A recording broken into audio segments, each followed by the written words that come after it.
Bonsoir donc ou bonjour, suivant le moment où vous écoutez ce webinaire numéro 11 consacré aujourd'hui à la manière de créer le contact avec des inconnus. Et dans une deuxième partie, Sylviane Walti nous expliquera les vertus d'un des produits phares de jeunesse qui s'appelle le Réserve. Alors, bon, tout le monde sait que notre activité de marketing de réseau est une activité de savoir-faire. Et c'est vrai que nous avons besoin de parler à des gens pour faire connaître notre activité. Alors, je vais m'adresser aujourd'hui à toutes les distributrices et tous les distributeurs qui aimeraient améliorer le fonctionnement et la croissance de leur affaire euh, en utilisant des savoir-faire, en devenant donc plus professionnel. C'est un besoin aujourd'hui qui est très important pour nous tous, en tout cas pour ceux d'entre nous qui voulons augmenter l'efficacité de notre affaire. Alors, quel est notre job en marketing de réseau? Notre job, c'est, comme le dit Tom Bigal-Schreiter et d'autres réseauteurs, et donc comme c'est logique de le voir, c'est d'amener des gens à prendre une décision par rapport à nos produits et à notre affaire jeunesse. Donc à dire oui, vos produits m'intéressent, j'ai envie de devenir client, ou oui, votre affaire m'intéresse, j'ai envie de devenir un distributeur, montrez-moi comment il faut faire, ou non, pour l'instant, je ne suis pas intéressé par votre affaire, mais je pourrais vous donner des références de gens qui aimeraient rester plus jeunes et ainsi de suite. Donc, tout ça, ce sont des exemples de décisions et c'est notre boulot. Il y a, pour arriver à cela, un certain nombre d'étapes. J'en ai repris 4 ici à franchir pour arriver à reproduire régulièrement ces prises de décision chez les gens que nous rencontrons. La première étape, c'est de trouver des contacts, c'est-à-dire de trouver des gens à qui parler. Et pour cela, il y a des myriades de manières de le faire. Alors, il y a un mythe évidemment du marché chaud que je voudrais démonter une fois pour toutes, en tout cas pour ceux qui vont suivre ce webinaire, soit en direct, soit en enregistrement. C'est le mythe donc du marché chaud qui dit qu'une fois qu'on a contacté tous les gens de sa famille et tous ses amis proches ou même moins proches, eh bien, nous n'avons plus personne à qui parler et notre affaire se termine. En réalité, pourquoi est-ce que je dis que c'est un mythe? C'est parce que justement, le contact de notre marché chaud, comme on l'appelle, donc nos contacts de famille, nos amis, etc., est une source de contact extrêmement temporaire et qui devrait normalement s'épuiser très vite et il faut qu'elle s'épuise très vite, sinon on ne fait pas correctement le travail. Donc, le vrai travail de réseautage va évidemment démarrer après, lorsque nous aurons épuisé notre marché chaud. Et ce travail de réseautage va donc consister à trouver de nouveaux contacts à qui parler, c'est-à-dire des gens à la base que nous ne connaissons pas et que nous ne connaissions pas au moment de démarrer notre affaire. Je disais il existe des myriades de moyens de se créer des contacts et les professionnels de notre branche recommandent tous de nous entretenir chacun et chacune au minimum 5 sources de contacts distinctes, différentes. Alors, prenons quelques exemples. J'ai cité le marché chaud, ça c'est une source de contact. Autre source de contact possible, les réseaux sociaux. Là, vous avez évidemment Facebook, mais vous avez aussi les réseaux professionnels comme LinkedIn ou Viadeo. Ce sont des sources de contact extrêmement aisées à utiliser pour ceux qui sont à l'aise avec l'ordinateur et avec ce type d'interface. Mais vous avez aussi des sources de contact que vous pouvez vous créer vous-même, par exemple en étant diligent dans vos activités de loisirs. Par exemple, si vous aimez la musique, eh bien, vous pouvez vous inscrire à des activités de concert et aller rencontrer des gens en pratiquant votre loisir favori. Si vous êtes sportif, même topo, vous pouvez vous inscrire dans un club sportif et vous aurez automatiquement des contacts. Si vous aimez faire du shopping, ben vous pouvez décider de fréquenter régulièrement les centres commerciaux et faire des contacts également aussi, etc., etc., etc. Je vous donnerai quelques références. Vous pouvez de toute façon aller voir sur Amazon les livres de Tom Bigal-Schreiter parce que il couvre très très bien tous ces sujets que nous abordons aujourd'hui et que nous continuerons à aborder au fil des semaines. Alors ce soir, de quoi est-ce que nous allons parler? Eh bien, nous allons parler de... Ah oui, pardon, trouver des contacts, c'est la première étape, évidemment. La deuxième étape, c'est la prospection, c'est de trouver des gens intéressés par nos produits ou notre affaire, c'est-à-dire des gens qui ont manifesté de l'intérêt pour rester jeunes, pour se sentir mieux dans leur peau, pour avoir un complément de revenu, et ainsi de suite. Et la troisième étape, c'est de recruter. Bon, les gens qui sont intéressés, qui ont marqué de l'intérêt et qui nous ont montré pourquoi ils étaient intéressés. Par exemple, quelqu'un qui cherche une alternative à un revenu complémentaire parce qu'il aimerait diminuer son temps de travail, ou bien une maman célibataire qui a besoin d'augmenter ses revenus pour pouvoir mieux subvenir aux besoins de sa famille, et ainsi de suite.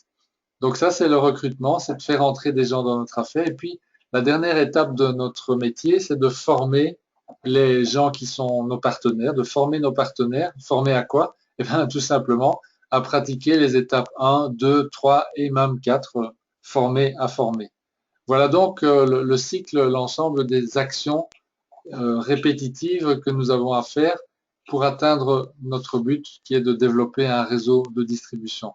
Aujourd'hui, on va regarder en détail, ou en tout cas on va regarder un aspect de trouver des contacts, c'est-à-dire de trouver des gens à qui parler, et précisément des inconnus, des gens qui ne nous connaissent pas et que nous ne connaissons pas encore, puisque, je le disais tout à l'heure, ça va devenir très rapidement, ça devrait devenir très rapidement notre première source de contact, c'est-à-dire trouver des gens qu'on va progressivement, avec qui nous allons créer un rapport et à qui nous allons pouvoir à un moment donné présenter notre affaire et donc avec qui nous allons pouvoir faire de la prospection.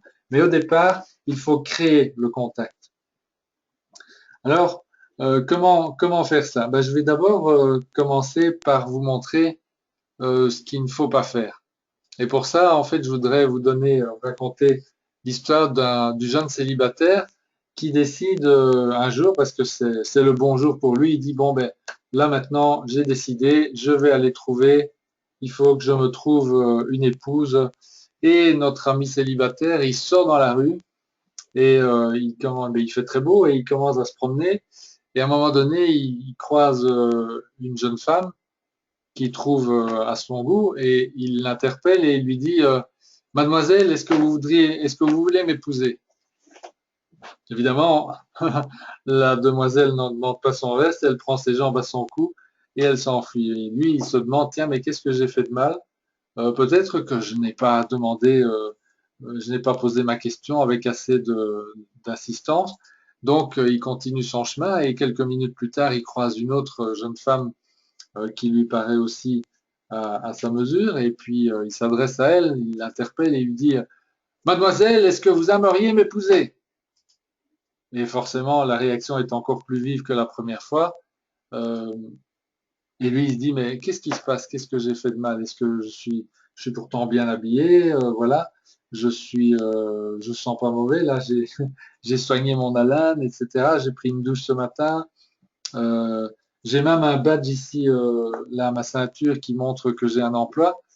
Et donc, mais enfin, voilà, vous avez compris, il va finir par se rendre compte que ça ne marche pas aussi facilement que ça. Évidemment, il a besoin de créer un petit peu plus de ce qu'on appelle du rapport. Il a besoin de rencontrer une personne dans des conditions acceptables, de créer le contact, de nouer d'entrer dans une conversation, peut-être par après, si le courant passe, eh bien, d'inviter une deuxième fois la personne, et puis une troisième fois, et puis de rencontrer les parents de cette personne, de cette jeune femme, et puis un jour viendra où il va pouvoir enfin poser sa question, sa demande en mariage.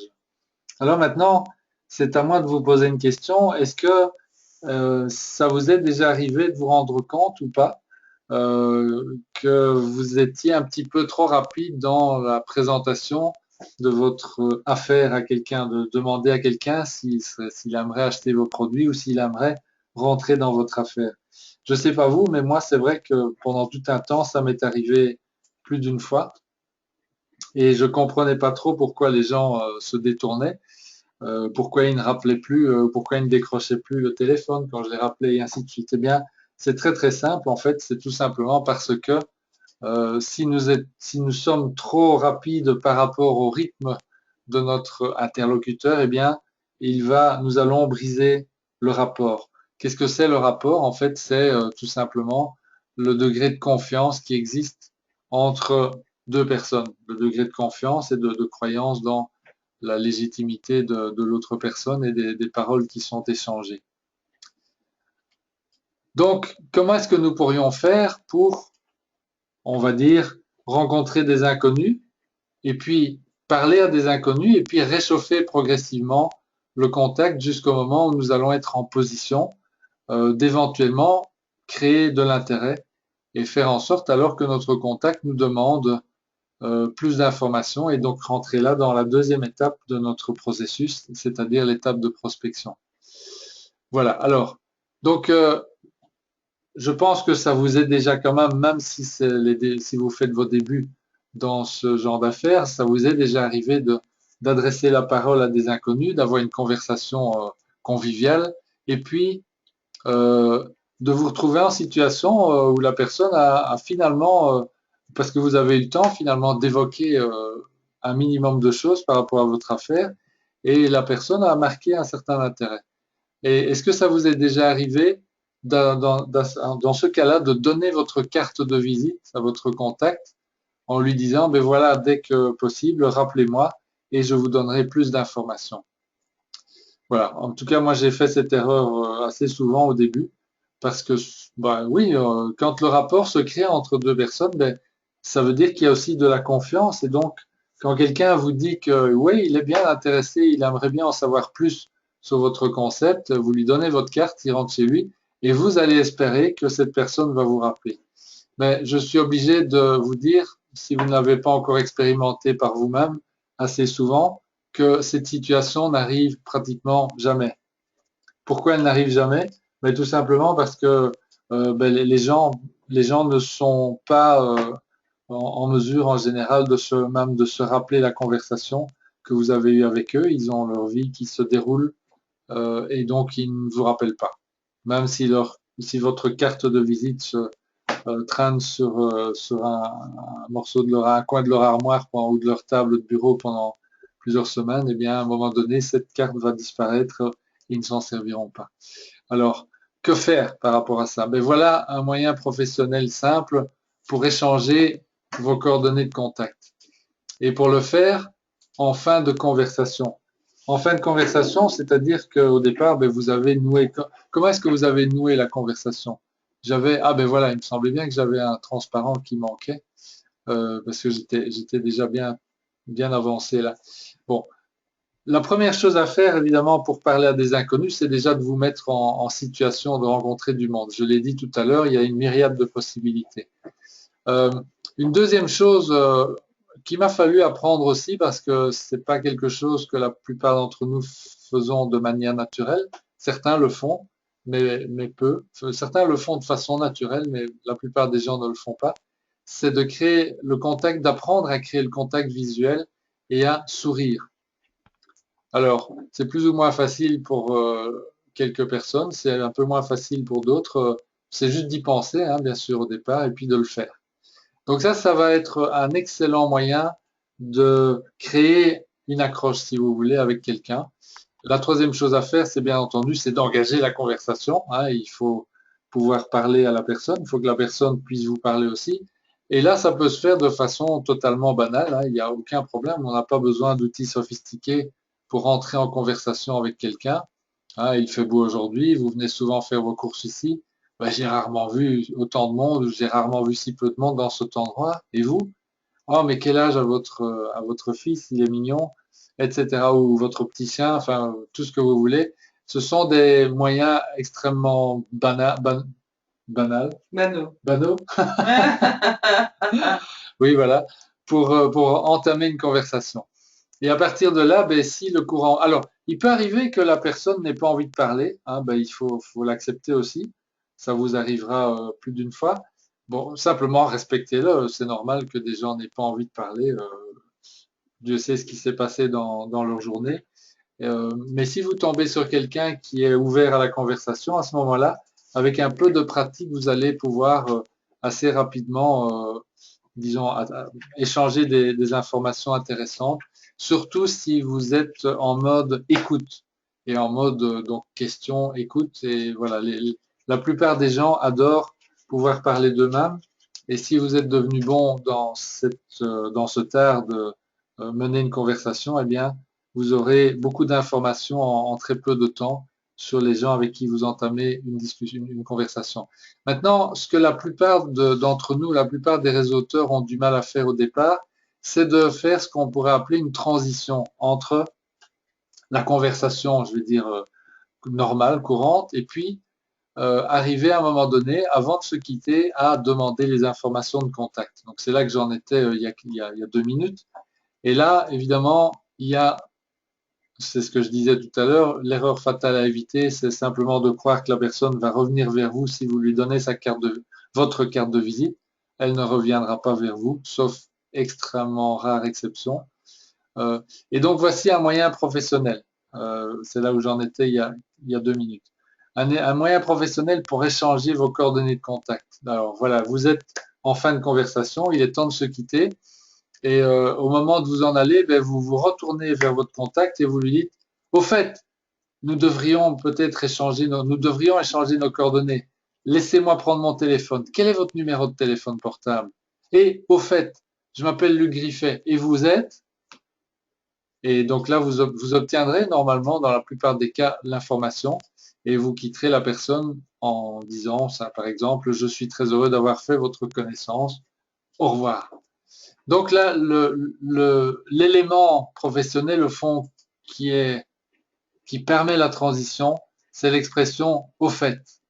Voilà, au fait ou à propos. Hein, vous voyez, au fait, à propos, nous devrions échanger nos coordonnées.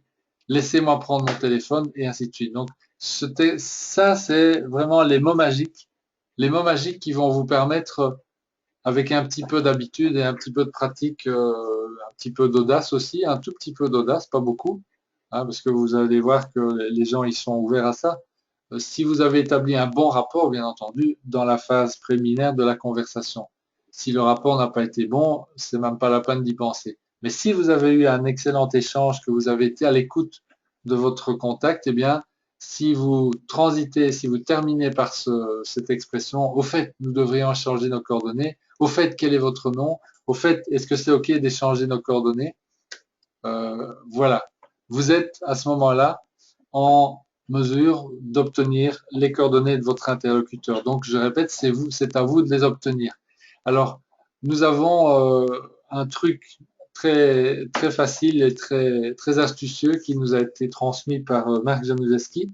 Nous avons sur nous, enfin, quand je dis nous, c'est Françoise et moi, on a déjà transmis ce truc à quelques personnes, une carte vierge, parce que la plupart des gens n'ont pas de carte de visite, hein, vous avez sûrement déjà remarqué ça, si vous avez commencé à contacter le marché froid. Et par contre, nous avons une carte vierge qui permet à la personne d'inscrire son nom, son email et son téléphone sur la carte en quelques secondes.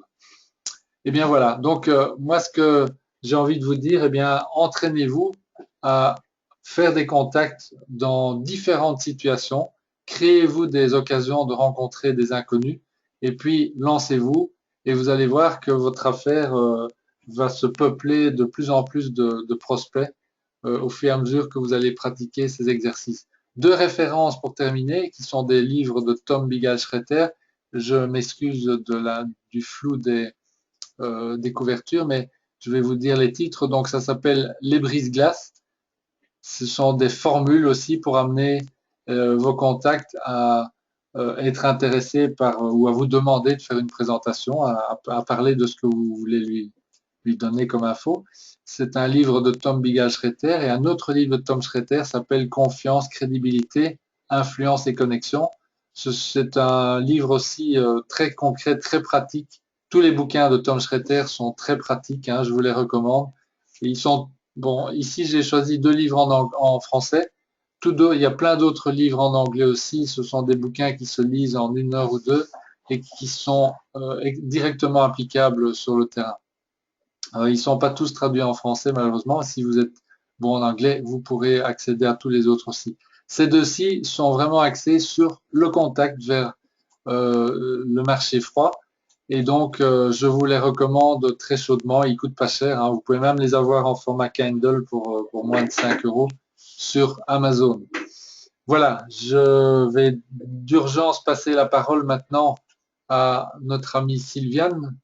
Alors, je vais voir si, en changeant de présentateur, je vais pouvoir donner la parole à Sylviane. Voilà. Sylviane, est-ce que tu peux nous parler? Sylviane, est-ce que tu nous entends? Est-ce que tu peux Oui, parler? je vous entends. Voilà, oui, ça a l'air de marcher maintenant. Voilà. Donc là, on a switché Oui, sur ton ordinateur, donc il va falloir que tu affiches ton propre PowerPoint, celui que j'avais transféré. Une autre manière, c'est que je reprenne la présentation.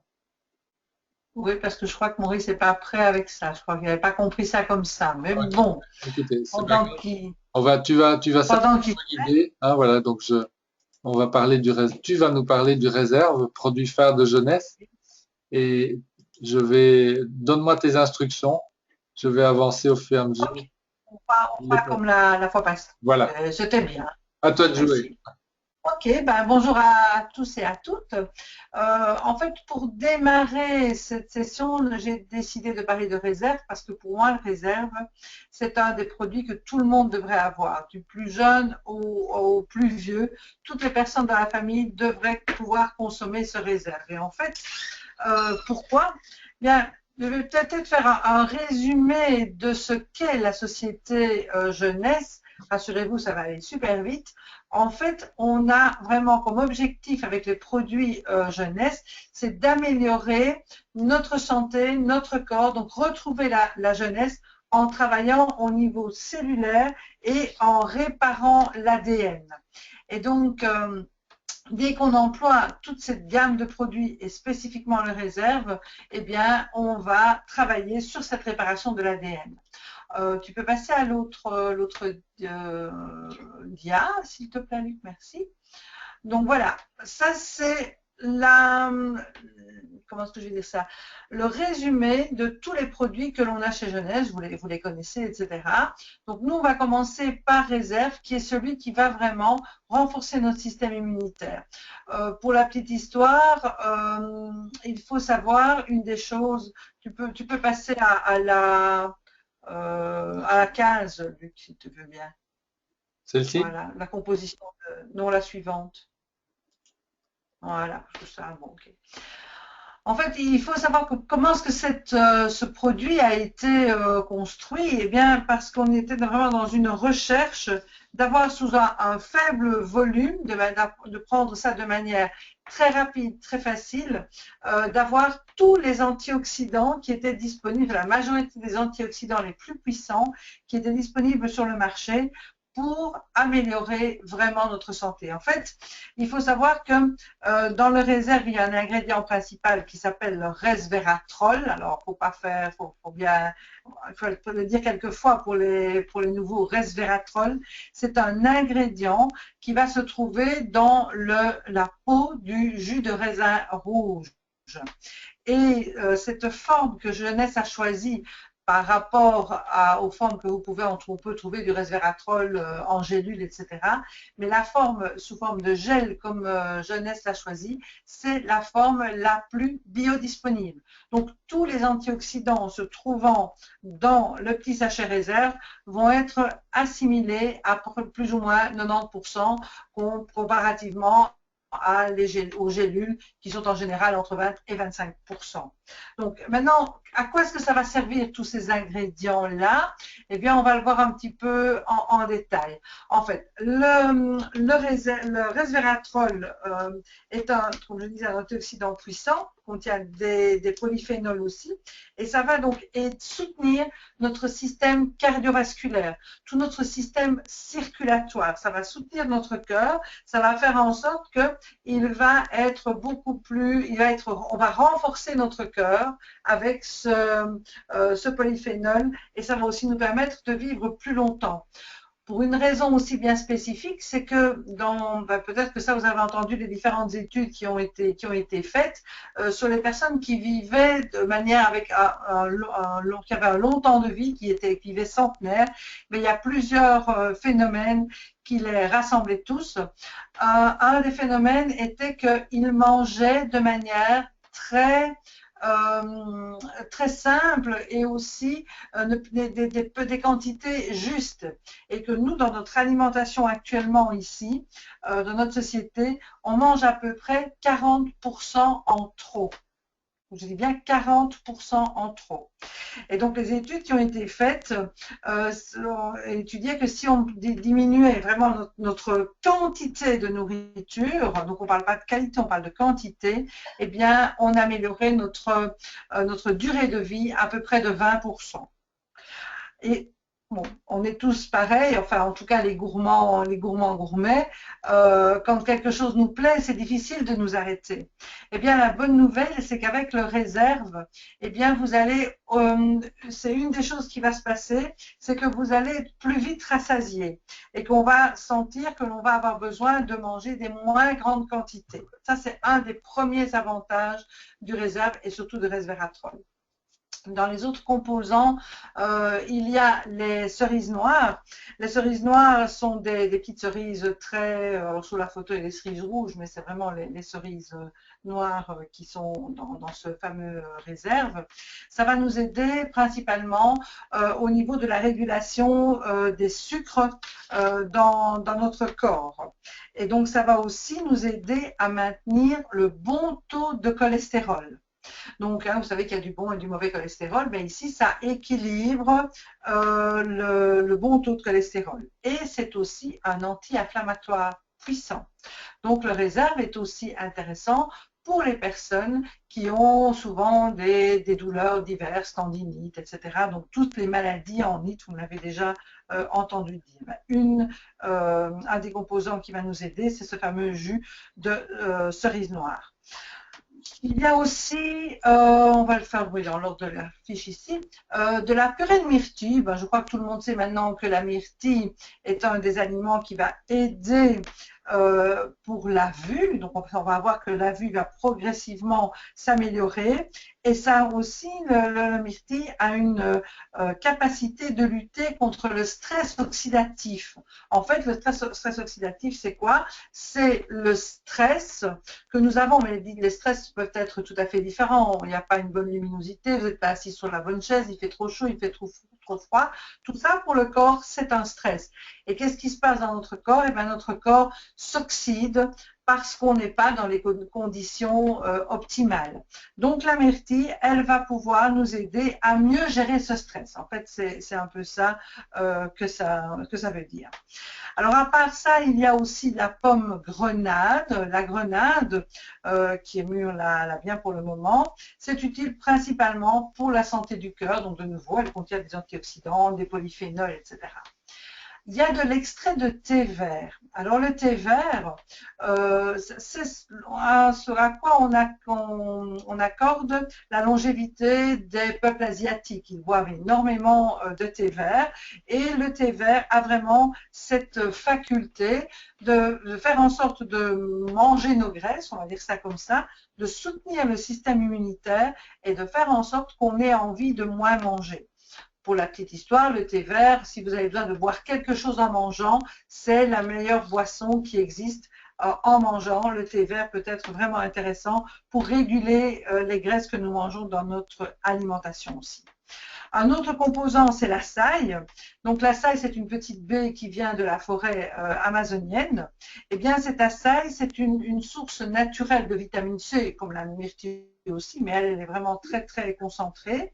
Et on va donc soutenir notre système immunitaire pour avoir un système immunitaire sain, en bonne santé. Et aussi la saille va travailler sur notre système cardiovasculaire.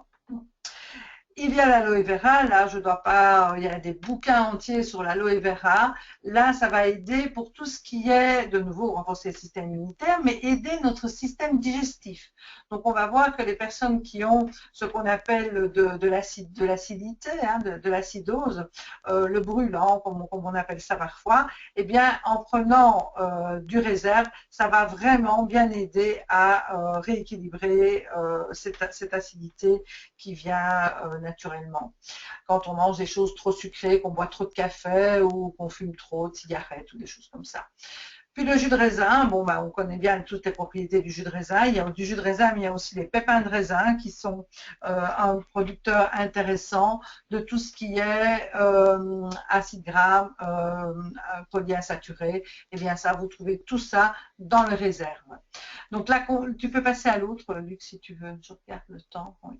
J'essaye d'être rapide, de garder le temps, mais il y a tellement de choses à dire sur ce réserve. Mais bon, on va faire que ce soit suffisamment pour vous rendre compte que c'est vraiment indispensable pour tout le monde. Donc, on est sûr que ça va augmenter la longévité, comme je répète, parce qu'on va manger des moins grandes quantités, on va être plus vite rassasié. Et ça va aussi permettre à notre cœur de fonctionner beaucoup mieux. Ça va améliorer la mémoire. Bon, la mémoire, c'est quelque chose qu'on doit exercer. Donc, il ne faut pas juste se dire, je prends mon petit sachet de réserve et puis, bon, si on ne fait pas un minimum d'efforts intellectuels, fatalement que la mémoire ne va pas s'améliorer. Mais déjà, on a observé que justement, toujours à cause de ce fameux resveratrol qui se trouve dans le vin rouge, les buveurs de vin rouge, entre guillemets, ont en général une meilleure mémoire et une mémoire cognitive aussi. Donc, mémoire cognitive, c'est on fait les liens entre les choses que l'on apprend et la vie, les éléments de la vie de tous les jours. Parce que c'est joli de pouvoir réciter des textes entiers ou cette table de multiplication, mais si on ne fait pas les liens avec notre vie, ça ne sert pas à grand-chose. Le réserve, c'est un antifatigue assez intéressant, mais moi je dirais plutôt un adaptogène. Adaptogène, ça veut dire que ça va s'adapter en fonction de l'heure, au moment où vous prenez le réserve, et aussi de ce dont vous avez besoin. Si vous avez besoin de dormir, eh bien, vous allez voir que ça va, c'est pas comme un excitant. Vous allez dormir 10 minutes, un quart d'heure et vous allez vous sentir en meilleure forme. Et puis alors, on va donc pouvoir lutter convenablement contre cette fatigue. Mais la meilleure chose pour la fatigue, c'est de dormir. Ça, c'est la meilleure chose. Donc, antioxydants, on l'a dit, ça va vraiment réparer notre ADN. Donc, c'est les outils qui vont être présents pour soutenir la réparation de l'ADN. On va dire ça plutôt comme ça. Ça améliore la coordination. Donc là, ce qu'on va observer, c'est par exemple chez les enfants ou même chez les personnes plus âgées, on va avoir plus de sûreté, il va avoir plus de facilité pour les personnes qui sont entre autres dyslexiques et des choses comme ça, ben, ça peut bien aider, et aussi pour toutes les autres coordinations. Problème cardiovasculaire, j'ai déjà expliqué. Ça améliore l'endurance et en même temps, ça diminue les cellules graisseuses. Donc c'est un des éléments qui est important de prendre avec le Zen Body. Alors souvent les personnes nous disent comme le réserve est assez sucré, assez doux de goût, les personnes me disent oui mais si je suis diabétique, est-ce que je peux le prendre? Eh bien oui, la bonne nouvelle c'est que vous pouvez, je ne vais pas dire que vous devez, mais pratiquement oui, puisque ça va aider à ce que le diabète se régule et vous allez donc éviter les pics d'hyperglycémie et d'hypoglycémie.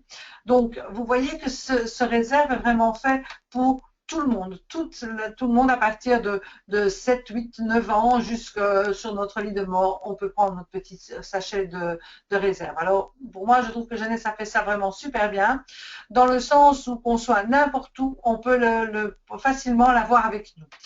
Dans ce petit sachet, il y a donc, comme je disais, un gel. On ouvre le sachet et on va le boire lentement. C'est hyper important. Vous avez observé que ce sont toutes sortes de choses qui sont assez douces et le sucre donc le sucre bon ou mauvais, se digère en premier lieu dans la bouche. Donc on va vraiment insaliver, prendre une gorgée, insaliver, prendre une deuxième gorgée, insaliver, etc. Ça, c'est vraiment hyper important pour d'abord bien l'assimiler, mais aussi pour ne pas que ça tombe comme un poids sur l'estomac. Il faut vous dire que dans votre petit sachet de réserve là, vous avez à peu près en quantité de resveratrol, rien que pour celui-là, vous avez à peu près l'équivalent de 156 verres de vin. 156 ou 158 verres de vin rouge. Donc, il faut le temps que le corps puisse l'assimiler convenablement. Donc, c'est bon pour tout le monde. Si par hasard, vous avez des problèmes de diarrhée, ça pourrait arriver chez certaines personnes parce que ça augmente un petit peu les fonctions intestinales. Eh bien, qu'est-ce qu'il faut faire? C'est de nouveau, c'est que vous l'avez pris souvent beaucoup trop rapidement et vous pouvez l'accompagner avec le Vidacel qui, lui, est du riz, 3 sortes de riz, donc comme j'expliquais la fois passée, on en reparlera à un autre moment. Mais c'est la seule chose qui pourrait arriver, c'est que si ça se passe pendant un jour ou deux, c'est pas grave, une augmentation des sels, c'est pas grave. Si ça continue, c'est que vous avez un peu une fragilité au niveau des intestins, soit parce que toute votre vie vous avez pris des laxatifs, trop âgé, etc., ou pour d'autres raisons. Eh bien alors, il faut simplement prendre un jour et pas l'autre. D'accord? Comme ça va petit à petit rééquilibrer cette fonction intestinale. J'ai aussi envie de dire que le réserve va pouvoir aider les personnes, comme je disais, en bonne santé, mais aussi les personnes qui ont des problèmes de santé. Si vous avez, ça va agir comme anti-inflammatoire puissant. Si vous avez des problèmes de douleur articulaire, vous pouvez aller de 1 à 4 petits sachets par jour. D'accord? Toujours en parlant de la même manière, en insalivant bien. Pour les personnes qui ont des traitements de chimio ou de choses comme ça, ils peuvent le prendre et au contraire, ça va les aider, ça va soutenir leur traitement médicaux. Donc ça va vraiment pouvoir se prendre en combinaison avec ce que vous prenez d'habitude. Normalement, il est indiqué de le prendre le matin. Moi, perso, en tant que naturopathe, prendre des fruits le matin, c'est pas toujours l'idéal pour la majorité des gens. Le meilleur moment pour l'absorber, ça reste pour moi à 16 heures. Mais si vous voulez le prendre le matin et que ça vous convient vraiment bien, alors ok, vous pouvez remplacer un petit déjeuner par ça ou le prendre au moins un quart d'heure, 20 minutes avant votre petit déjeuner, puisque c'est une majorité de fruits. Donc voilà tout ce que j'avais envie de vous dire. Il y a encore beaucoup de choses que l'on pourrait ajouter. Mais je crois que là, on a fait un bon petit résumé. La semaine prochaine, on va vous parler du sérum, qui est vraiment le complément intéressant là pour la peau. Ah oui, ce que j'ai oublié de dire pour le réserve, ça va aussi aider pour les personnes qui ont de la cellulite. Donc, puisque la cellulite, en fait, c'est l'inflammation des cellules. Donc, vous voyez que c'est vraiment le produit que tout le monde doit avoir.